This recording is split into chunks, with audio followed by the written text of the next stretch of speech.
சிறகடிக்க ஆசை சீரியலோட upcoming episode என்னென்னு பார்க்கலாம்.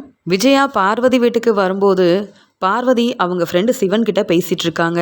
இதை பார்த்த விஜயாவுக்கு ரொம்பவே கோவம் வருது. என்ன பார்வதி, என்ன செஞ்சிட்ருக்க? என்னுடைய கிளாஸ்க்கு வரவங்க கிட்ட நீ ஏன் பேசுகிற அப்படின்னு கேட்கும்போது, என்ன விஜயா இப்படிலாம் பேசுகிற? நீ கிளாஸ் எடுக்கிறன்னா அதுக்கு காரணம் நான் தான். நான் மட்டும் என் வீட்டில் உனக்கு இடம் கொடுக்கலன்னா நீ கிளாஸ் எடுக்க முடியுமா?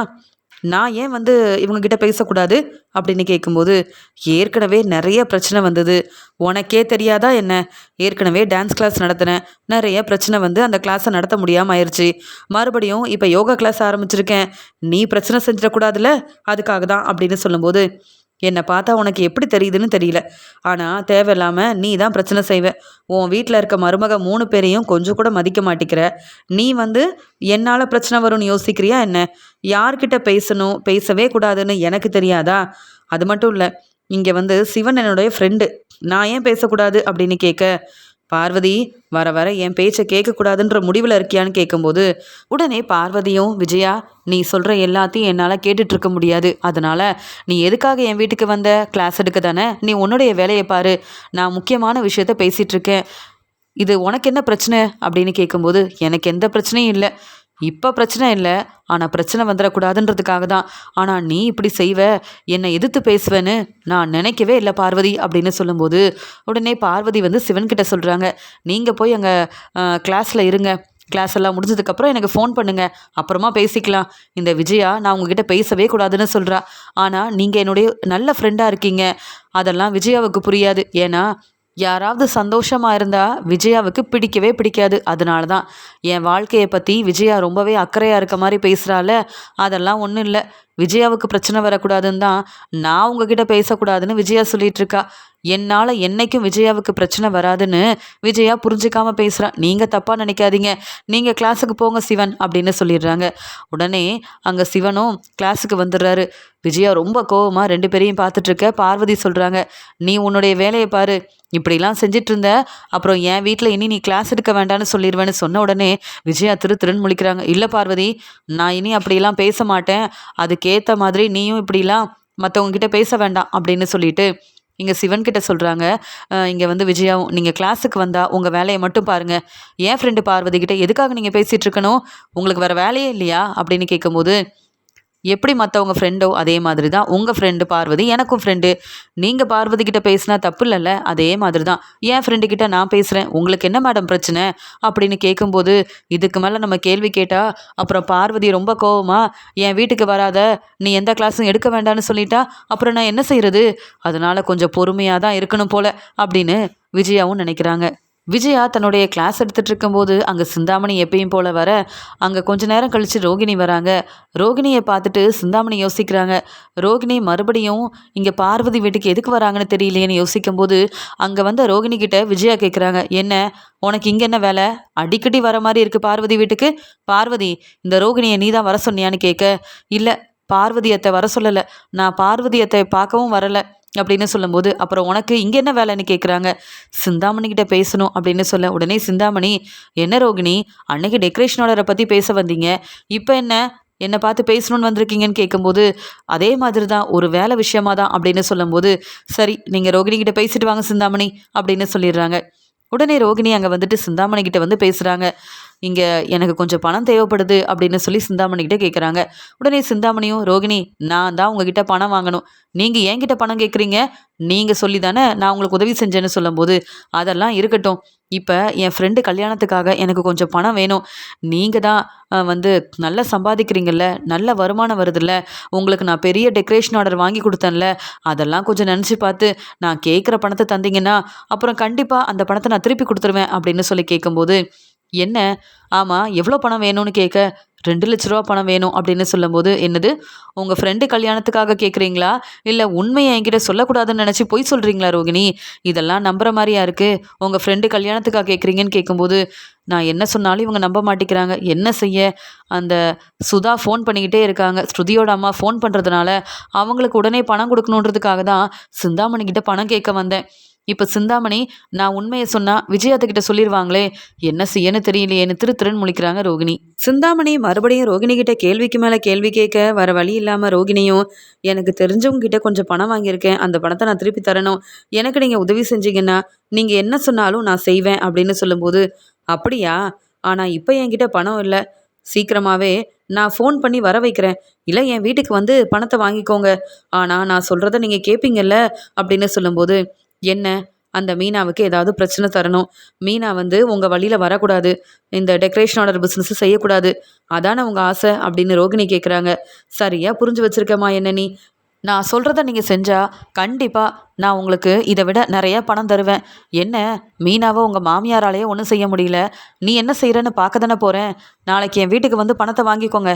ரோகிணி, நான் சொல்கிறத கேளுங்க, நீங்களும் நானும் ரொம்ப நேரம் நின்று பேசிகிட்டு இருந்தா அப்புறம் விஜயா மேடம் சந்தேகப்படுவாங்க, என்னன்னு கேள்வி கேட்பாங்க, அப்புறம் பிரச்சனை உனக்கு தாம்மா வரும், அதனால் முதல்ல இங்கேருந்து கிளம்பு அப்படின்னு சொல்லும்போது, நான் என் மாமியார்கிட்ட பேசிட்டு கிளம்பிடுறேன் அப்படின்னு சொல்கிறாங்க. சிந்தாமணியும் வராங்க. உடனே விஜயா கேட்குறாங்க, என்ன ரோகிணி, ரொம்ப நேரம் வந்து சிந்தாமணிக்கிட்ட பேசிகிட்டு இருக்கியே, ஆமாம் என்ன காரணம், எதுக்கு இங்கே வந்தேன்னு கேட்க, இல்லை ஒரு முக்கியமான வேலையை பற்றி சொல்லிட்டு போக தான் வந்தேன்னு சொல்லும்போது, மறுபடியும் சிந்தாமணிக்கு நீ உதவி செய்கிறியா, சிந்தாமணிக்கு வந்து நீ வந்து டெக்கரேஷன் ஆர்டர் கொடுத்துருக்கியான்னு கேட்க, ஆமாம் அப்படி தான் அப்படின்னு சொல்கிறாங்க.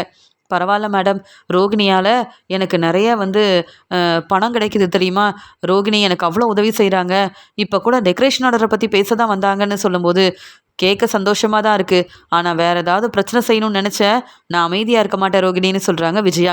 உடனே பார்வதியும், விஜயா நீ அமைதியா இரு, ரோகிணி நீ ஏன் வீட்டுக்கு வந்திருக்கமா, நீ வா நான் காஃபி தரேன்னு சொல்லும்போது, அதெல்லாம் ஒன்றும் வேண்டாம் நிறைய வேலை இருக்குது அப்படின்னு சொல்லிட்டு ரோகிணி அங்கேருந்து கிளம்புனா போதுன்னு உடனே கிளம்பிடுறாங்க. இது எல்லாத்தையுமே அங்கே கிளாஸுக்கு வந்து சிவன் பார்த்துக்கிட்டே இருக்காரு. இவங்க ரோகிணி விஜயாவோட மருமகளா, ஆனால் விஜயா வந்து அவங்க மருமக யாரையும் கொஞ்சம் கூட மதித்து பேசவே மாட்டேங்கிறாங்களே, யாரை பார்த்தாலும் கோபமாக தான் பேசுகிறாங்க, ஏன் தான் இந்த விஜயா மேடம் இப்படி இருக்காங்களோ தெரியலையே அப்படின்னு சிவன் வந்து யோசிக்கிறாரு. விஜயா தன்னுடைய வேலையை முடிச்சுட்டு எப்பயும் போல் அவங்க வீட்டுக்கு கிளம்புறாங்க. அந்த சமயம் பார்வதி அவங்க ஃப்ரெண்டுக்கிட்ட சொல்கிறாங்க, சிவன் நீங்கள் வீட்டுக்கு போங்க, அப்புறமா நான் வந்து ஃபோன் பண்ணி பேசுகிறேன், இங்கே பேசினா விஜயாவுக்கு பிடிக்கவே மாட்டேங்குது, விஜயா வந்து புரிஞ்சிக்க மாட்டேங்கிறா, நீங்கள் வந்து எனக்கு ஒரு நல்ல ஃப்ரெண்டாக இருக்கீங்க, எனக்கு உங்களை பற்றி தெரியும் அப்படின்னு சொல்ல, அதுவே போதும் பார்வதி நான் கிளம்புறேன் அப்படின்னு சொல்லிட்டு இங்கே பார்வதியோட ஃப்ரெண்டு வந்து கிளம்புறாங்க. எப்பயும் போல் இங்கே மனோஜோட கடைக்கு போன ரோகிணி யோசிக்கிறாங்க, எப்படியோ நாளைக்கு சிந்தாமணி கிட்ட 2 லட்ச ரூபா பணத்தை வாங்கின உடனே ஸ்ருதியோட அம்மா சுதா கிட்ட அந்த பணத்தை கொடுத்துடணும், இல்லைனா அவங்க தேவையில்லாமல் என் வீட்டுக்கு வந்து பிரச்சனை செஞ்சுருவாங்க, எப்போ பார்த்தாலும் ஃபோன் பண்ணிக்கிட்டே இருக்காங்களே இந்த சுதா, இவங்ககிட்ட பணம் வாங்கியிருக்கவே கூடாது, என்ன செய்ய, என் பிரச்சனைக்காக பணம் வாங்கினேன், இப்போ நான் அவங்கள ஏமாத்துறதா நினச்சி ஃபோன் பண்ணுறாங்க, திட்டுறாங்க, உன் மாமியார்கிட்ட நீ பணம் வாங்கினதை சொல்லிடுவேன்னு சொல்கிறாங்களே, அதனால் சிந்தாமணி மட்டும் இந்த பணம் கொடுத்து உதவி செஞ்சாங்கன்னா ரொம்ப சந்தோஷமாக இருக்கும் அப்படின்னு நினைக்கிறாங்க. அந்த சமயம் ரோகிணியோட அம்மா ரோகிணிக்கு ஃபோன் பண்ணுறாங்க. உடனே இங்கே ரோகிணி ரொம்ப பதட்டமா, எங்கள் அம்மா எதுக்கு இப்போ ஃபோன் பண்ணுறாங்க, நான் வீட்டில் இருக்கும்போது எனக்கு ஃபோன் பண்ணாதீங்க, இங்கே மனோஜோட கடையில் இருக்கும்போது ஃபோன் பண்ணாதீங்கன்னு எவ்வளவோ சொல்லியும் என் பேச்சை கேட்கவே மாட்டேங்கிறாங்க, இப்போ என்ன பிரச்சனைக்காக ஃபோன் பண்ணுறாங்கன்னு தெரியலையே அப்படின்னு மனோஜுக்கு தெரியாமல் அங்கே வந்து ஃபோன் எடுத்து பேசுகிறாங்க ரோகிணி. அம்மா என்னம்மா, நான் மனோஜோட கடையில் இருக்கேன், இப்போ எதுக்குமா ஃபோன் பண்ணீங்கன்னு கேட்கும்போது, இல்லை ரோகிணி ஹாஸ்பிட்டலுக்கு போகணும், கொஞ்சம் பணம் வேணும், எவ்வளோதான் நான் மகேஸ்வரி கிட்ட வந்து உதவி கேட்க முடியும், மகேஸ்வரி வீட்டில் தான் தங்கியிருக்கோம், எனக்கும் கிறிஷுக்கும் நிறைய உதவி செய்கிறது மகேஸ்வரி தான், இப்போ ஹாஸ்பிட்டல் செலவுக்கு பணம் வேணும்னு உன் ஃப்ரெண்டு மகேஸ்வரிக்கிட்டேயா நான் கேட்க முடியும், அதான் உனக்கு ஃபோன் பண்ணேன், நீ என்னடானா அம்மா எப்படி இருக்கீங்க, கிறிஷ் எப்படி இருக்கான், இதெல்லாம் கேட்காம எதுக்கு ஃபோன் பண்ணீங்கன்னு கேட்க ஆரம்பிச்சிட்ட, ஏன் ரோகிணி எங்கள் மேலே உனக்கு உண்மையாகவே அக்கறை இல்லையா, இல்லை எங்களை மறந்துட்டியா அப்படின்னு கேட்குறாங்க ரோகிணியோட அம்மா. உடனே ரோகிணி, அம்மா என்னை மன்னிச்சிடுங்க, ஏற்கனவே ஹாஸ்பிட்டலுக்கு நீங்கள் போகணும்னு நான் நினச்சிக்கிட்டே இருந்தேன், உங்களுக்கு பணம் கொடுக்கணும்னு நினச்சேன், ஆனால் மறந்துட்டேம்மா, ஆனால் இப்போ என்னால் வரவும் முடியாது, என்கிட்ட பணமும் இல்லை, நான் மகேஸ்வரி கிட்ட சொல்கிறேம்மா அப்படின்னு சொல்லும்போது, இல்லை ரோகிணி நீயாவது என் கூட வரணும் ஹாஸ்பிட்டலுக்கு, எல்லா பிரச்சனைக்கும் நான் மகேஸ்வரியை எதிர்பார்த்துக்கிட்டே இருக்க முடியாது, மகேஸ்வரி வீட்டில் நீங்கள் தங்கணும்னு சொன்னேன், நானும் சரின்னு சொல்லிட்டேன், ஆனால் நீ என் கூட இருக்கணும்னு நான் நினைக்கிறேன், நீ தான் என்னை வந்து ஹாஸ்பிட்டல் கூட்டிகிட்டு போகணும்னு சொல்கிறாங்க. சரிம்மா, நான் கண்டிப்பாக வரேன். எப்படியாவது பணத்தை ஏற்பாடு பண்ணிவிட்டு நான் வரேம்மா அப்படின்னு சொல்லிட்டு ரோகிணி ஃபோனை வைக்கிறாங்க. சிந்தாமணி பணம் கொடுத்துட்டாங்கன்னா எப்படியாவது அம்மாவுக்கு ஹாஸ்பிட்டலுக்கும் கூப்பிட்டு போகிறதுக்கு கொஞ்சம் பணம் கையில் இருக்கும். அந்த பணத்தை வச்சு எப்படியாவது நம்ம அம்மாவோட செலவெல்லாம் பார்த்துக்கலாம். ஆனால் இது எல்லாமே விஜயாத்தைக்கு தெரிஞ்சிடவே கூடாது. சிந்தாமணி நம்மளை பற்றின உண்மையை சொல்லிடவும் கூடாது அப்படின்ற மாதிரி ரோகிணி வந்து நினைக்கிறாங்க. அதே மாதிரி ரோகிணி கடையில் வேலையெல்லாம் முடிச்சுட்டு அடுத்த நாள் வந்து ரொம்பவே பதட்டமாக சிந்தாமணி வீட்டுக்கு யாரும் பார்த்துடக்கூடாது அப்படின்ற மாதிரி போக, அந்த பக்கமாக பார்வதியோட ஃப்ரெண்டு இங்கே வந்து சிவன் வராரு. ரோகிணியை பார்க்குறாரு. ரோகிணி கிட்ட பேசலான்னு நினைக்கும் போது அவங்க சிந்தாமணி வீட்டுக்கு போகிறத கவனிக்கிறாரு.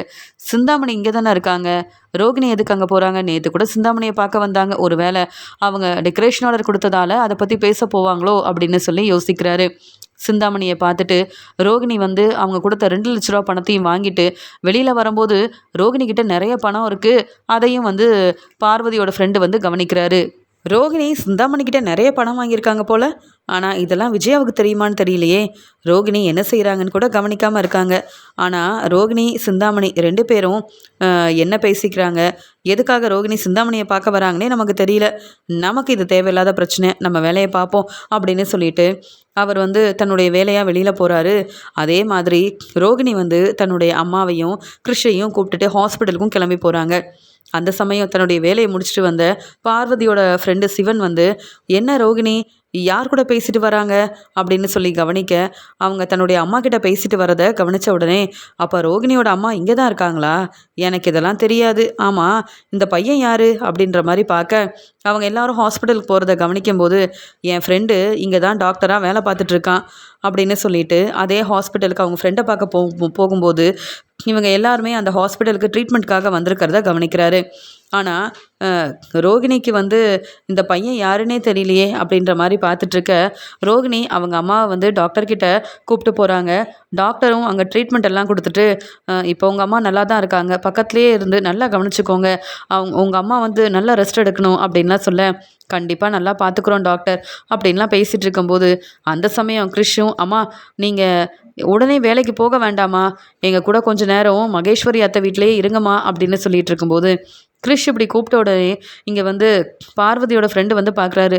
என்னது, ரோகிணிக்கு வந்து பையன் வேற இருக்கானா அப்படின்னு சொல்லும்போது யோசிக்க ஆரம்பிக்க, இங்கே உடனே ரோகிணியும், கிறிஷ் அப்படிலாம் நான் அங்கேயே இருக்க முடியாது கிறிஷ், ஏன்னா எனக்கு நிறைய வேலை இருக்குது, நம்ம பாட்டிக்காக தான் நான் வந்தேன், எங்கள் அம்மாவை பார்த்துட்டேன், இப்போ டாக்டரையும் பார்த்தாச்சு, நான் வீட்டில் இருந்தேன்னா அப்புறம் எப்படி வந்து உன்னை படிக்க வைக்க முடியும், பாட்டியை கவனிக்க முடியும், நான் வேலைக்கு போக வேண்டாமா அப்படின்னு பேசிகிட்டு இருக்கும்போது, அப்போ ரோகிணியோட அம்மா தான் இவங்க, ரோகிணிக்கு பையன் வேற இருக்கா, நான் இதெல்லாம் வந்து எனக்கு தெரியாதே அப்படின்னு சொல்லி யோசிக்கும்போது, கிறிஷை பற்றியும் கிறிஷோட பாட்டியை பற்றியும் பார்வதியோட ஃப்ரெண்டு வந்து சிவன் தெரிஞ்சுக்கிறாரு. எப்பயும் போல் இங்கே வந்து பார்வதியோட ஃப்ரெண்டு வந்து கிளாஸுக்கு வராரு. உடனே பார்வதியும், என்ன ரொம்ப நேரம் கழித்து வர மாதிரி இருக்குது, எப்பயும் சீக்கிரம் வந்துடுவீங்கல்லன்னு கேட்க, அது வேறு ஒன்றும் இல்லை, ஹாஸ்பிட்டல் போயிருந்தேன்னு சொல்லும்போது, என்னாச்சு உங்களுக்கு அப்படின்னு பதட்டமாக பார்வதி கேட்க, என் ஃப்ரெண்டை தான் பார்க்க போயிருந்தேன், அங்கே விஜயா மேடமோட மருமக இருக்காங்கல்ல ரோகிணி, அவங்க கூட வந்திருந்தாங்க, அவங்கக்கிட்ட பேசலாம்னு நினச்சேன், ஆனால் அதுக்குள்ளே அவங்க அம்மாவை கூப்பிட்டு கிளம்பி போயிட்டாங்கன்னு சொல்கிறாங்க. என்ன பேசுகிறீங்க நீங்கள், ரோகிணிக்குன்னு சொந்தக்காரங்க கூட இல்லையா, ரோகிணி தன்னுடைய ஃப்ரெண்டு வீட்டில் தான் இருந்திருக்கா, நீங்கள் என்னடானா ரோகிணியோட அம்மாவை பார்த்தேன்னு சொல்கிறீங்களே அப்படின்னு கேட்டு, இங்கே பார்வதி வந்து இவர் சொல்கிறத கேட்டு நம்பாமல் சிரிக்கிறாங்க. உடனே பார்வதியோட ஃப்ரெண்டும், என்ன பார்வதி, என்ன நம்ப மாட்டிங்களா என்ன, நான் பொய் சொல்ல மாட்டேன்னு உங்களுக்கு தெரியும்ல, உண்மையாதான் நான் பார்த்தேன்ல அப்படின்னு சொல்லும்போது, நீங்கள் பார்த்தீங்களா, எப்படி நம்ப முடியும், ரோகிணி உண்மையெல்லாம் சொல்லியிருக்காங்க, ரோகிணி ஏற்கனவே பெரிய பணக்கார வீட்டு பொண்ணுன்னு என்ன மட்டும் இல்லை விஜயாவையும் ஏமாற்றி தான் அந்த வீட்டுக்கு மருமகளாகவே போயிருக்காங்க, ஆனால் இப்போ ரோகிணிக்குன்னு யாருமே இல்லை அப்படின்னு ரோகிணி வந்து ரொம்ப மனசு வேதனைப்பட்டுட்டு இருந்தா, நீங்கள் என்னடானா ரோகிணிக்கு அம்மா இருக்காங்கன்னு சொல்கிறீங்களே அப்படின்னு சொல்லும்போது, ஆமாம் பார்வதி, உண்மையாகவே ரோகிணியை பற்றி உங்களுக்கு தெரியுமான்னு கேட்க, எனக்கு தெரியுமே அப்படின்னு சொல்லும்போது, ரோகிணிக்கு அம்மா இருக்காங்கன்னு நான் சொல்கிறேன் நம்ப மாட்டேங்கிறீங்க, ரோகிணிக்கு பையன் கூட தான் இருக்காங்கன்னு சொல்ல, என்ன நீங்கள் எப்படி பேசுகிறீங்க, நீங்கள் என் ஃப்ரெண்டு தான், அதுக்காக நீங்கள் சொல்கிற எல்லாத்தையும் நான் நம்ப முடியுமா, இதெல்லாம் விஜயாவுக்கு தெரிஞ்ச எவ்வளோ பெரிய பிரச்சனையாகும், என்கிட்ட பேசின மாதிரி நீங்கள் விஜயா கிட்டலாம் இதை சொல்லிடாதீங்க, நானாவது போனால் போதுன்னு இவ்வளோ நேரம் கேட்டுட்டு இருந்தேன், விஜயா ரொம்ப கோவமாக நீங்கள் ரோகிணியை பற்றி இப்படிலாம் பேசாதீங்க, நீங்கள் பொய் சொல்கிறீங்க, நான் நம்பவே மாட்டேன்னு உங்களை வெளுத்து வாங்கிடுவா விஜயா. அப்புறம் நீங்கள் இந்த கிளாஸுக்கு கூட வர முடியாது. அதனால் ரோகிணியை பற்றி நீங்கள் இப்படி பேசுகிறத என்னால் நம்ப முடியல, அதே மாதிரி விஜயாவும் நம்ப மாட்டா, நீங்கள் யார்கிட்டையும் சொல்லவும் வேண்டாம் அப்படின்னு சொல்லும்போது உடனே பார்வதியோட ஃப்ரெண்டு சிவன் சொல்கிறாரு, இல்லை இல்லை, நான் உண்மையை தான் சொல்கிறேன். நான் என் ஃப்ரெண்டை பார்க்க ஹாஸ்பிட்டல் போனப்ப அங்கே தன்னுடைய அம்மாவை கூப்பிட்டு வந்தாங்க ரோகிணி. அவங்க பையனும் ரோகிணியை கூப்பிட்டு எங்கள் கூடவே மகேஸ்வரி வீட்டில் இருங்கம்மா, எதுக்கு நீங்கள் வேலைக்கு போகிறீங்க, இன்றைக்கி ஒரு நாள் எங்கள் கூட இருங்களேன் அப்படின்னு கேட்டப்ப கிருஷ், நான் வேலைக்கு போயிட்டு நாளைக்கே வந்துடுவேன், அப்போ தான் உன்னை பார்த்துக்க முடியும்னு ரோகிணி தன்னுடைய பையன்கிட்ட பேசுனதை நான் கவனித்தேன். என்ன, என்கிட்ட எந்த ஆதாரமும் இல்லை, ஆனால் இங்கே ரோகிணியோட அம்மாவும் ரோகிணியோட பையனும் எங்கே இருக்காங்கன்னு எனக்கு நல்லாவே தெரியும். வேணும்னா நீங்கள் வாங்க, நான் உங்களுக்கு உண்மை என்னன்னு புரிய வைக்கிறேன்னு சொல்ல, என்ன சிவன் நீங்கள் என்னென்னவோ சொல்கிறீங்க, என்னால் இதை நம்பவே முடியலையே, எப்படி நீங்கள் சொல்கிறத நான் நம்ப முடியும், இதெல்லாம் விஜயாவுக்கு தெரிஞ்சால் எவ்வளோ பிரச்சனையாகும், ஏற்கனவே நான் உங்ககிட்ட பேசக்கூடாதுன்னு விஜயா சொல்லிகிட்டு இருக்கா, இதில் நீங்கள் ரோகிணியை பற்றின உண்மையை சொன்னாலும் விஜயா கண்டிப்பாக நம்ப மாட்டா, ஏன்னா உங்கள் மேலே அவ்வளோ கோபமாக இருக்கா விஜயா அப்படின்னு பார்வதி சொன்ன உடனே இங்கே பார்வதியோட ஃப்ரெண்டு சொல்கிறாரு, நீங்கள் என்னை நம்பினாலும் நம்பலனாலும் இதுதான் உண்மை. ஏன், இந்த ரோகிணி யாருக்கும் தெரியாமல் சிந்தாமணி வீட்டுக்கு போனாங்க, நிறைய பணம் வாங்கிட்டு வந்தாங்க, சிந்தாமணி கிட்ட கடன் வாங்கியிருக்காங்களான்னு எனக்கு தெரியாது, எப்படி அந்த பணம் வந்ததுன்னு எனக்கு தெரியாது, இப்படி ரோகிணி என்ன செய்கிறாங்கன்னு யாருக்கும் தெரியாமல் வேற இருக்குல்ல. ரோகிணி அப்போ ஏதோ ஒரு உண்மையை மறைக்கிறாங்கன்னு தான் நினைக்கிறேன். ஏன்னா நான் பார்த்தது எல்லாமே உண்மை, ஆனால் நீங்கள் சொல்கிறது தான் பார்வதி என்னால் நம்ப முடியல அப்படின்னு பார்வதியோட ஃப்ரெண்டு சொல்லிட்டு இருக்கும்போதே அங்கே விஜயா வராங்க.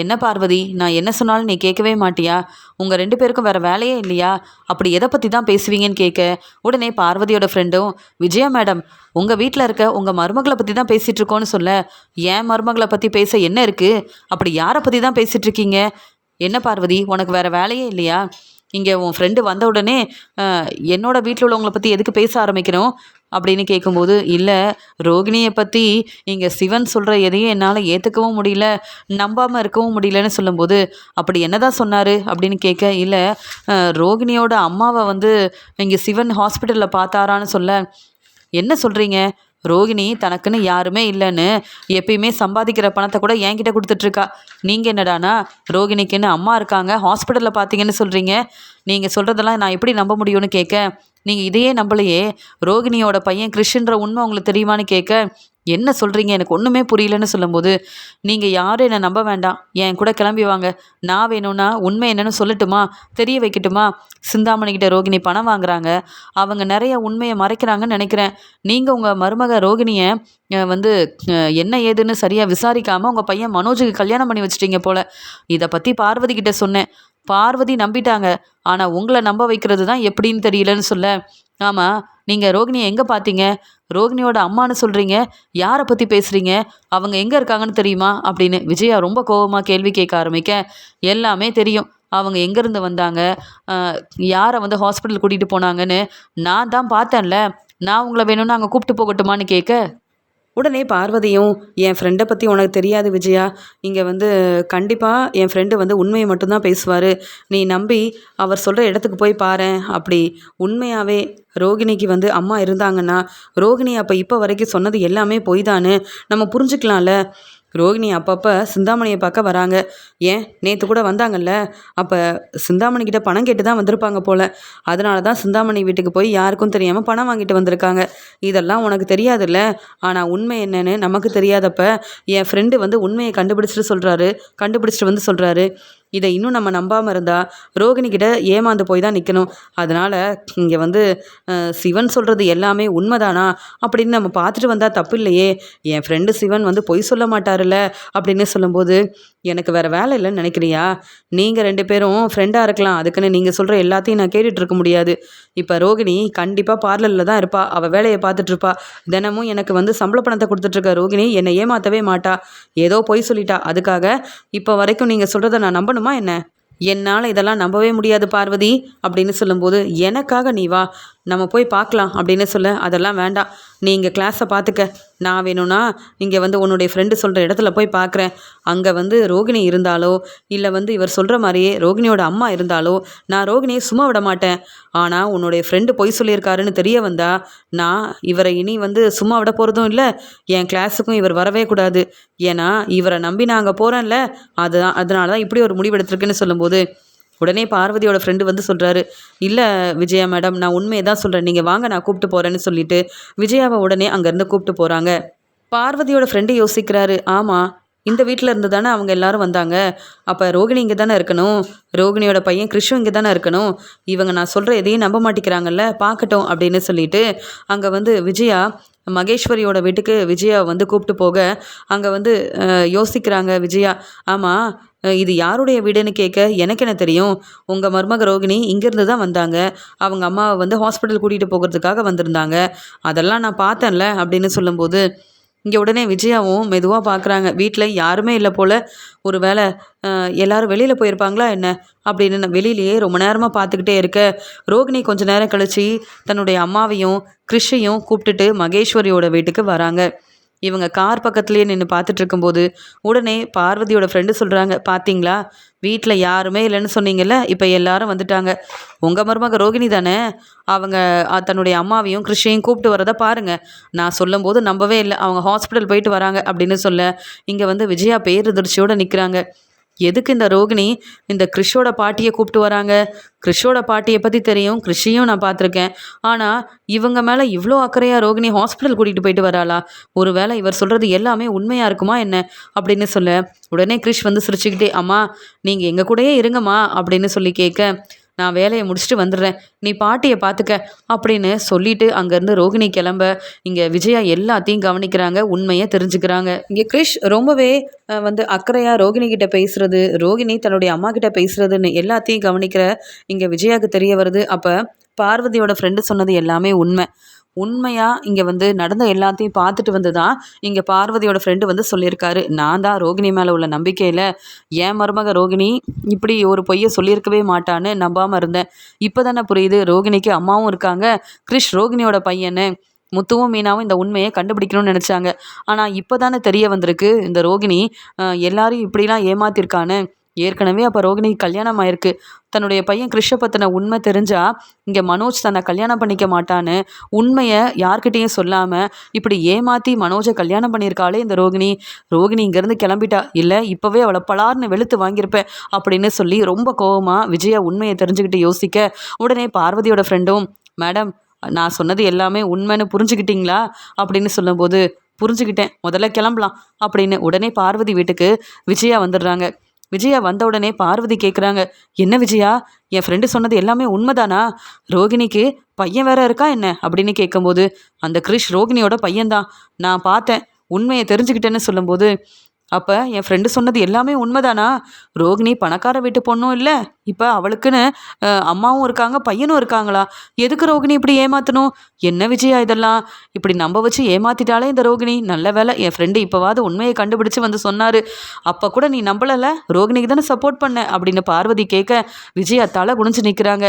ரோகிணி என்னை ஏமாத்துறதுனால இப்போ நான் தான் இவங்க முன்னாடி பதில் பேச முடியாமல் நிற்கிறேன் அப்படின்னு சொல்ல சிந்தாமணிக்கிட்ட அப்போ ரோகிணி வீட்டுக்கு போய் பணம் வாங்கியிருக்கா, இதெல்லாம் மனோஜுக்கும் தெரியாது எனக்கும் தெரியாது, இப்படி ரோகிணி என்ன செய்கிறான்னு தெரியாமல் நான் ரோகிணியை ரொம்ப நம்பிட்டேனே, ரோகிணி என் மருமகளே இல்லைன்னு கோவமாக பேசினேன், ஆனால் ரோகிணி எங்கே போகிறா என்ன செய்கிறா அவள் என்ன வேலை செய்கிறான்னு கூட கவனிக்காமல் இருந்தது மனோஜோட தப்பும் தான் என்னுடைய தப்பும் தான், இந்த ரோகிணியை நம்பி இந்த வீட்டுக்குள்ளே நான் விட்டுருக்கவே கூடாது, என் மாமியாரும் என் வீட்டுக்காரரும் ரோகிணிக்கு ரொம்ப சப்போர்ட் பண்ணாங்க, என்ன இருந்தாலும் ரோகிணி நம்ம வீட்டு மருமக, நீ தான் மனோஜுக்கு ரோகிணியை கல்யாணம் பண்ணி வச்ச, அதனால் பொறுமையாக தான் இருக்கணும் விஜயான்னு சொல்ல அவங்க பேச்சை கேட்டுட்டு ரோகிணி இந்த வீட்டில் இருக்கட்டும்னு ஒத்துக்கிட்டேன், ஆனால் இப்போ தானே புரியுது ரோகிணி எவ்வளோ பெரிய பொய் சொல்லி ஏமாத்திருக்கான்னு அப்படின்னு அங்கே வந்த எல்லாரும் முன்னாடியும் இங்கே வந்து கிளாஸ் எடுக்க முடியாமல் வந்து தலை குனிஞ்சு நிற்கிற விஜயாவும், பார்வதி இன்னைக்கு நான் கிளாஸ் எடுக்கல, நான் கிளம்புறேன் வீட்டுக்கு போகிறேன்னு சொல்ல விஜயா கொஞ்சம் கவனமாக பேசு,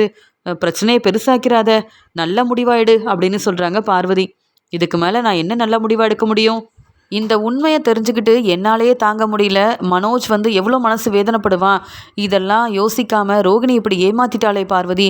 எப்படியும் இதை நான் வீட்டில் போய் சொல்லி தானே ஆகணும் அப்படின்னு சொல்லும்போது, கண்டிப்பாக நீ வந்து சொல்லி தான் ஆகணும். இருந்தாலும் எல்லாரும் நீ தானே ரோகிணியை மருமகளாக வீட்டுக்கு கூட்டிகிட்டு வந்தேன்னு ஒன்னெல்லாம் கேள்வி கேட்பாங்கன்னு சொல்லும்போது, நான் தான் யோசிக்காமல் ஒரு முடிவு எடுத்துட்டேன். அதனால தான் நான் பதில் பேச முடியாமல் எப்படி இங்கே நின்னனோ அதே மாதிரி தான் வீட்லேயும் பதில் பேச முடியாமல் தான் நிற்கணும் அப்படின்னு சொல்லிட்டு பார்வதியோட ஃப்ரெண்டை பார்த்து நன்றி சொல்கிறாங்க. நீங்கள் வந்து பார்வதி கிட்ட பேசின எல்லாத்தையும் கேட்டேன். நீங்கள் தேவையில்லாமல் பேசிகிட்டு இருக்கீங்கன்னு நினச்சேன். ஆனால் இப்போ தான் உங்கள் மூலமாக எனக்கு பெரிய உண்மை தெரிஞ்சிருக்கு. அதனால் ரொம்ப நன்றி அப்படின்னு சொல்லிட்டு விஜயா ரொம்ப கோவமாக வீட்டுக்கு கிளம்பி வராங்க. பார்வதி சொல்கிறாங்க, இனி விஜயா கண்டிப்பாக உங்கள் மேலே கோவப்பட மாட்டா. அது மட்டும் இல்லை, நீங்கள் உண்மை என்னன்னு உண்மையை கண்டுபிடிச்சிருக்கீங்க. உண்மையை வந்து விஜயாவுக்கு புரிய வச்சுருக்கீங்க. இனி நீங்கள் எப்படி எனக்கு ஃப்ரெண்டோ அதே மாதிரி தான் விஜயாவுக்கும் ஃப்ரெண்டு தான் அப்படின்னு சொல்லி பார்வதி பேசிகிட்டு இருக்க, விஜயா வீட்டுக்கு வராங்க. வந்த உடனே மனோஜ் கிட்ட கேட்குறாங்க, ஆமாம் ரோகிணி எங்கன்னு கேட்க, அம்மா ரோகிணி இன்னும் வீட்டுக்கு வரலம்மா, பார்லரில் நிறைய வேலை இருக்குன்னு சொன்னாம்மா, சீக்கிரமாக வந்துடுவா, நான் இப்போ தான்மா ஃபோன் பண்ணேன்னு சொல்லும்போது, பார்லரில் நிறைய வேலை இருக்காம்மா ரோகிணிக்கு, முதல்ல வீட்டுக்கு வர சொல்லு, நான் பேசணும்னு சொல்கிறாங்க. அம்மா என்னம்மா எதுக்குமா கோவப்படுறீங்க? ரோகிணி பாவம் தெரியுமா, வீட்டு வேலையை பார்த்துட்டு அங்கே பார்லரில் அவ்வளோ வேலை இருக்குது, கவனிக்க வேண்டாமா, நீங்கள் கூப்பிட்ட உடனே வர முடியுமான்னு கேட்க, நான் சொன்னால் நீ ரோகிணியை எங்கள் வீட்டுக்கு வர வைக்கணும், அவ்வளவுதான். இதுக்கு மேலே பேசினேன் மனோஜ், நான் அமைதியாக இருக்க மாட்டேன்னு சொல்ல, சரிம்மா கோவப்படாதீங்க. அம்மா எதுக்கு நீங்கள் இவ்வளோ கோவமாக இருக்கீங்கன்னு கேட்க, உன்னையும் என்னையும் ரோகிணி ரொம்ப ஏமாத்திருக்கா. உண்மை தெரிஞ்சனா கோவப்படாமல் என்ன செய்ய முடியும்? ரோகிணி வரட்டும் நான் சொல்கிறேன்னு சொல்லிடுறாங்க. ரோகிணி ஏமாத்திருக்காளா? என்ன செஞ்சான்னு தெரியலையே அப்படின்னு ரொம்ப பதட்டமாக ஃபோன் பண்ணுறாரு மனோஜ். உடனே ரோகிணியும் என்ன நடந்துச்சுன்னு தெரில, விஜயாத்தை ஏன் இவ்வளோ கோவமாக பேசியிருக்காங்க, மனோஜ் உடனே என்னை கிளம்பி வர சொல்கிறாரு. நீ வந்து என்ன செஞ்சேன்னு கேட்குறாரு. நான் என்ன செஞ்சேன்? எங்கள் அம்மாவை போய் பார்த்தேன், கிறிஷ்கிட்ட பேசினேன், எங்கள் அம்மாவை ஹாஸ்பிட்டல் கூட்டிகிட்டு போனேன், மற்றபடி வேலையெல்லாம் செஞ்சிட்ருக்கேன். வேறு நான் என்ன செஞ்சேன்? அத்தை எதுக்கு ஏன் மேலே கோவப்படுறாங்க? மீனா முத்து ஏதாவது சொல்லிட்டாங்களா என்ன? அவங்களுக்கு வேறு வேலையே இல்லையே, என்னை மாட்டி விடணும்னு நினைப்பாங்க மீனாவும் முத்துவும். என்ன பிரச்சனை வந்தாலும் நான் சமாளித்து தான் ஆகணும், வேறு வழியே இல்லை. மீனா முத்துவால் தான் அத்தை என் மேலே கண்டிப்பாக கோவப்பட்டிருப்பாங்க அப்படின்னு சொல்லிட்டு வீட்டுக்கு வராங்க ரோகிணி. ரோகிணி வந்த உடனே இங்கே மீனாவுக்கு வந்து கேட்குறாங்க, என்ன ரோகிணி வந்துட்டிங்களா, காஃபி அடிச்சுட்டு வரட்டுமான்னு கேட்க, அதெல்லாம் வேண்டாங்க, விஜயாத்தை சீக்கிரமாக வர சொன்னாங்களாம். ஆமாம் என்னென்னு உங்களுக்கு தெரியுமா, இல்லை நீங்கள் தான் பிரச்சனை செஞ்சதா மீனான்னு கேட்க, என்ன ரோகிணி பேசுகிறீங்க, எதுக்கு உங்களை வர சொன்னாங்கன்னு எனக்கு தெரியாது, நான் எதுக்கு பிரச்சனை செய்யணும், எனக்கு இதே தான் வேலையா என்ன, எனக்கு நிறைய ஆர்டர் வந்திருக்குங்க, வீட்டு வேலையை பார்க்க முடியாமல், கிடைக்கிற டெக்கரேஷன் ஆர்டரை செய்ய முடியாமல், புது பிஸ்னஸை பார்க்க முடியாமல் நான் கஷ்டப்பட்டுட்ருக்கேன். இதில் உங்களை பற்றி வேறு நான் சொல்லணுமா? அதெல்லாம் நான் எதுவும் செய்யலை, நான் சாப்பாடெல்லாம் செஞ்சு வச்சுட்டேன், வேணும்னா வந்து சாப்பிடுங்க அப்படின்னு மீனா பேசிகிட்டு இருக்கும்போது உடனே அங்கே வந்து விஜயா சொல்கிறாங்க, இனி இந்த வீட்டில் ரோகிணிக்கு இடமே இல்லை, இதில் ரோகிணிக்கு நீ காஃபி கொடுக்கட்டுமான்னு வேறு அக்கறையாக கேட்குறியா மீனான்னு கேட்கும்போது, இல்லத்த எப்பயும் நான் தானே இந்த வேலையெல்லாம் செய்வேன், ரோகிணிக்கு நான் காஃபி கொடுக்கலன்னா மனோஜ் வந்து கேள்வி கேட்பாரு, அதான் ரோகிணிக்கிட்ட இப்படி கேட்டேன்னு சொன்ன உடனே, நீ இந்த வீட்டுக்கு பொறுப்பான மருமக தான் மீனா, ஆனால் ரோகிணி அப்படி இல்லையே, ரோகிணி இனி இந்த வீட்டில் இருக்கவே கூடாதுன்னு சொல்ல, அங்கேருந்து அண்ணாமலையும் என்ன பிரச்சனை இப்போ உனக்கு, மீனா காஃபி கொடுக்கலனாலும் நீ வந்து பேசுகிற தேவையில்லாமல், ரோகிணிக்கிட்ட காஃபி வேணுமான்னு கேட்டாலும் பிரச்சனை செய்கிற, என்ன விஜயா எதுக்கு இப்படி பேசுகிறேன்னு கேட்கும்போது, ரோகிணி என்ன செஞ்சுருக்கான்னு தெரியுமா, நம்ம வீட்டுக்கு வருவான்ல ஒரு பையன் கிறிஷ் அப்படின்னு சொல்லும்போது, ஆமாம் இப்போ அவங்க பாட்டி தானே கிறிஷை பார்த்துக்கிறாங்க அப்படின்னு அண்ணாமலை சொல்கிறாரு. கிறிஷ் வேறு யாரும் இல்லைங்க, நம்ம வீட்டு மருமக ரோகிணியோட பையன்தான் அப்படின்னு சொல்லிடுறாங்க. உடனே அண்ணாமலையும் என்ன என்ன சொல்ல வர, இதெல்லாம் நம்புற மாதிரியா இருக்குது அப்படின்னு கேட்க, நம்பிதாங்க ஆகணும், நான் தான் பார்த்தேன்ல அப்படின்னு சொல்லும்போது, என்னது நீ பார்த்தியா, என்ன நடந்துச்சு அப்படின்னு கேட்ட உடனே ரோகிணி திருன்னு முழிக்கிறாங்க. அத்தை நீங்கள் பார்வதி ஆண்டி வீட்டுக்கு தானே போனீங்க, அப்புறம் நீங்கள் எப்படி வந்து உண்மையை தெரிஞ்சுக்கிட்டேன்னு சொல்கிறீங்க, என்னென்னவோ பேசுகிறீங்க, கிறிஷை நான் அப்பப்போ பார்ப்பேன், ஆனால் அதுக்குன்னு கிறிஷ் என் பையன்தான் அப்படின்னு நீங்கள் எப்படி சொல்ல முடியும்னு கேட்கும்போது, இதுக்கு மேலே பொய் சொன்னேன் அவ்வளவுதான், உன்னுடைய அம்மாவை நீ ஹாஸ்பிட்டல் கூட்டிகிட்டு போயிருக்க, அது மட்டும் இல்லாமல் உன் பையன்கிட்ட ரொம்ப சந்தோஷமாக பேசிகிட்டு இருந்தல்ல, எல்லாமே எனக்கு தெரியும். இன்றைக்கி பார்வதி வீட்டுக்கு போனப்போ பார்வதியோட ஃப்ரெண்டு ரோகிணியை பார்த்ததா சொன்னாங்க, சிந்தாமணி வீட்டில் போய் பணம் வாங்கிட்டு வந்திருக்கா இந்த ரோகிணி, அது மட்டும் இல்லைங்க தன்னுடைய அம்மா கிறிஷோட பாட்டியை வந்து ஹாஸ்பிட்டல் கூட்டிகிட்டு போயிருக்காங்க. நான் இதை நம்பவே இல்லைங்க, அப்போ கூட ரோகிணிக்கு தான் சப்போர்ட் பண்ணேன், ஆனால் பார்வதியோட ஃப்ரெண்டு தான் ரொம்ப தெளிவாக நான் உண்மையை தான் சொல்கிறேன், நான் வந்து என்றைக்கும் பொய் சொல்ல மாட்டேன், என்னை நம்புங்க அப்படின்னு சொல்லிட்டு மகேஸ்வரி வீட்டுக்கு என்னை கூப்பிட்டு போனப்போ இங்கே வந்து ரோகிணி என்னெல்லாம் செஞ்சா, அவங்க அம்மாவை கூப்பிட்டு வந்தது பேசுனது எல்லாத்தையும் நானே பார்த்தேங்க, நான் வந்து எதுக்காக பொய் சொல்லணும்? உண்மையை மட்டும்தான் நான் பேசிகிட்டு இருக்கேன். பார்வதியோட ஃப்ரெண்டு வந்து சொன்னது எல்லாமே உண்மைன்னு அப்போ தான் எனக்கு தெரிய வந்தது. அவ்வளோ நேரம் ரோகிணிக்கு சப்போர்ட் பண்ணோமே, ஆனால் ரோகிணி இப்படி நம்ப வச்சு ஏமாத்திட்டாளேன்னு அவ்வளோ கோவம் வந்ததுங்க. இருந்தாலும் ரோகிணி வேலை இருக்குன்னு அங்கேருந்து கிளம்பிட்டா. அப்போவே இல்லைனா ரோகிணியை வெளுத்து வாங்கியிருப்பேன்னு சொல்ல. அப்போ என் அம்மாவை பார்க்க போனது எல்லாமே விஜயாத்தைக்கு தெரிஞ்சிருக்கு. வசமாக மாட்டிக்கிட்டேன். விஜயாத்த உண்மை என்னன்னு தெரிஞ்சுக்கிட்டு தான் என்கிட்ட வந்து கேள்வி கேட்டிருக்காங்க போல. நான் தான் வந்து என்ன நடக்குதுன்னே தெரியாமல் யோசனை பண்ணிட்டு இருந்திருக்கேன். அப்போ உண்மையை தெரிஞ்சுக்கிட்டு தான் வீட்டுக்கு வர சொன்னாங்களா மனோஜ் அப்படின்னு சொல்கிறாங்க. உடனே மனோஜும், அம்மா நீங்கள் சொல்கிறது எல்லாமே உண்மையானு கேட்க, ஆமாம் மனோஜ், உன்னை ரொம்பவே இந்த ரோகிணி ஏமாத்திட்டா. ஆமாம், இப்போ வரைக்கும் ரோகிணியை நீயும் நம்பிட்டு தானே இருந்த. கொஞ்சம் கூடவா ரோகிணி மேலே உனக்கு சந்தேகம் வரல? ரோகிணியோட பையன் கிறிஷ், ஏற்கனவே ரோகிணிக்கு கல்யாணம் ஆயிருக்கு. உண்மையை மறைச்சு உன்னை கல்யாணம் பண்ணிக்கிட்ட ரோகிணியை பற்றி நான் ஏன் பொய் சொல்லணும் அப்படின்னு கேட்க, ரோகிணி, கிறிஷ் உன்னுடைய பையனா? அப்போ கிறிஷோட பாட்டி உன்னோட அம்மாவா? உனக்கு ஏற்கனவே வந்து கல்யாணம் ஆயிடுச்சா? இந்த உண்மையை மறைச்சி என்னை கல்யாணம் பண்ணிக்கிட்டியான்னு கேட்கும்போது, மனோஜ், நானே உண்மையை சொல்கிறேன் மனோஜ். அத்தை சொல்கிறது எல்லாமே உண்மைதான். ஆனால் இந்த உண்மை தெரிஞ்சால் நான் உன்னை கல்யாணம் பண்ணிக்க முடியாதுன்றதுக்காக உண்மையை சொல்லலை. ஆனால் நான் உன்னை ஏமாற்றணும்னு நினைக்கவும் இல்லை மனோஜ். சந்தோஷமாக நம்ம வாழ்க்கையை பார்க்கணும்னு நினச்சேன். அதனால் பொய் சொல்லிட்டேன். இது தப்பு தான். ஆனால் நீ தான் என்னை மன்னிக்கணும். மற்றவங்க என்னை புரிஞ்சிக்க மாட்டாங்க. நான் உன்னை நம்பி இந்த வீட்டுக்கு மருமகளாக வந்திருக்கேன். உன்னை கல்யாணம் பண்ணணும்னு உன்னை விரும்பி வந்து நான் வந்து இப்போ வரைக்கும் எவ்வளோ பிரச்சனை வந்தாலும் பரவாயில்லன்னு இந்த வீட்டில் இருக்கேன். என்னை பற்றி உனக்கு தெரியும்ல, நான் உன்னை ஏமாத்துவேனா? மனோஜ், நீ மட்டும் என்னை புரிஞ்சுக்கிட்டா போதும் மனோஜ்னு பேசிகிட்டு இருக்கும்போதே விஜயா ரோகிணியை பலார்னு வெளுத்து வாங்குறாங்க. ரோகிணி இங்கே வந்து என்ன பேசுன்னு தெரியாமல் அழுதுகிட்டே நிற்க மீனா சொல்கிறாங்க, ரோகிணி, கிறிஷ் உங்கள் பையனா? அப்போ கிறிஷுக்கு பிரச்சனை வந்தப்போ கூட நீங்கள் வராமல் இருந்தீங்க. கிறிஷோட அம்மா வெளியூரில் இருக்கிறதா சொன்னாங்களே, அப்போவாது உங்கள் பையனுக்காக வந்திருக்கலாம்ல. உங்கள் வாழ்க்கை முக்கியம்னு நினச்சிட்டு கிறிஷை கவனிக்காமல் இருந்துட்டீங்க, அப்படி தானே? அப்போ கிறிஷ் உங்கள் கூடவே இருக்கணுன்ற எண்ணத்தில் தான் ஹாஸ்பிட்டலில் இருந்த கிறிஷோட பாட்டி யார்கிட்டையும் சொல்லாமல் கிளம்பி போயிருக்காங்க. அதனால தானே நீங்கள் வந்து கிறிஷ் இங்கே இந்த வீட்டில் இருக்கக்கூடாது, உங்களை பற்றின உண்மை எல்லாருக்கும் தெரிய வந்துடும்னு இங்கே ஸ்கூலில் இருந்த கிறிஷை யார்கிட்டையும் கேட்காம சொல்லாமல் கூப்பிட்டு போயிருக்கீங்க. வேணும்னே நீங்கள் மாட்டிக்க கூடாதுன்னு இப்படிப்பட்ட வேலையை செஞ்சுருக்கீங்க. பரவாயில்ல ரோகிணி, நீங்கள் பெரிய ஆள் தான், எல்லாரும் ஏமாத்திருக்கீங்களே. ஆனால் இப்படி செய்யணும்னு நினச்ச நீங்கள் இந்த வீட்டு மருமகளாக மட்டும் எப்படி இருக்க முடியும்? எப்படி ஏமாத்திருக்கீங்க வீட்டில் உள்ள எல்லாரையும் அப்படின்னு கேள்விக்கு மேலே கேள்வி கேட்குறாங்க மீனா. ஆனால் பதில் பேச முடியாமல், மனோஜ், நீ மட்டும் என்னை மன்னிச்சா போதும், நம்ம இந்த வீட்டில் இருக்கணுன்ற அவசியம் கூட இல்லை. நான் சொன்னது எல்லாமே பொய் தான். ஆனால் இந்த வீட்டில் மருமகளாக இருக்கணும், நம்ம வாழ்க்கைக்காக தான் நான் வந்து பொய் சொன்னேன். இவங்க எல்லாருமே என்னை கேள்வி கேட்குறாங்க. ஆனால் நீ மட்டும் என்னை புரிஞ்சுக்கணும் மனோஜ் அப்படின்னு மனோஜ் கிட்ட வந்து புரிய வைக்கணும்னு நினைக்கிற ரோகிணியை மனோஜ் ரொம்ப கோவமாக வெளுத்து வாங்குறாரு. மனோஜ், மற்றவங்க உன்னை பற்றி இதெல்லாம் சொல்லியிருந்தா நான் நம்பியிருக்க மாட்டேன். எங்கள் அம்மாவே உண்மையை கண்டுபிடிச்சிருக்காங்க. எங்கள் அம்மா இப்படி பேசினதுக்கப்புறமா இனி நான் உன்னை நம்ப தயாராகவே இல்லைன்னு மனோஜ் தன்னுடைய முடிவை சொல்லிடுறாரு. ரோகிணி பதில் பேச முடியாமல், மனோஜ் கூட என்னை நம்ப மாட்டேங்கிறாரு, மனோஜ்காக தானே நான் இப்படி உதவி செஞ்சேன் அப்படின்னு மனோஜ் தன்னுடைய முடிவை சொன்னதால் பேரதிர்ச்சியோடு நிற்கிறாங்க ரோகிணி. ஆனால் விஜயா, ரோகிணி பேசுகிற எதையும் நம்ம நம்பவே கூடாது அப்படின்னு ரோகிணியை பற்றின உண்மையை தெரிஞ்சுக்கிட்ட விஜயா ரோகிணியை வெளுத்து வாங்குறது மட்டும் இல்லாமல் ரோகிணி மேலே ரொம்ப கோபமாக இருக்காங்க விஜயா.